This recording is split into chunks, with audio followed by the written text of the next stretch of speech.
સમાચારમાં આગળ વાત કરી રાજકોટની તો રાજકોટના સૂત્રાપાડાથી ચાલીને આવેલા ભાવિકો ગુરુવારના વહેલી સવારમાં જલારામ બાપાની જગ્યા ઉપર પહોંચ્યા હતા અને જલારામ બાપાની આરતીના દર્શનનો લાભ લીધો હતો। ત્યારે આ પદયાત્રિકો છેલ્લા ઘણા વર્ષોથી પદયાત્રા કરતા આવે છે। જ્યારે પદયાત્રા શરૂ કરવામાં આવી ત્યારે આ પદયાત્રામાં બહુ ઓછા પદયાત્રિકો જોડાયા હતા। ત્યારે સૂત્રાપાડાના ભાવિકો જલારામ બાપા પ્રત્યે અતૂટ શ્રદ્ધા ધરાવે છે અને જેથી ધીમે ધીમે પદયાત્રિકોની સંખ્યા વધી રહી છે।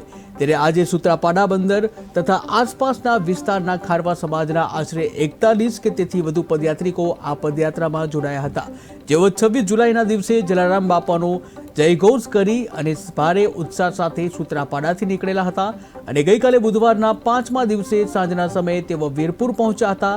ત્યારબાદ આજે સવારમાં જલારામ બાપાની જગ્યાના દ્વાર ખુલ્યા પહેલા જેઓ જલારામ બાપાની જગ્યા પાસે પહોંચી ગયેલ અને જલારામ બાપાની જગ્યાના દ્વાર ખુલતા જ જગ્યામાં પ્રવેશ કરી આરતીના દર્શનનો લાભ લીધો હતો અને ધન્યતા અનુભવી।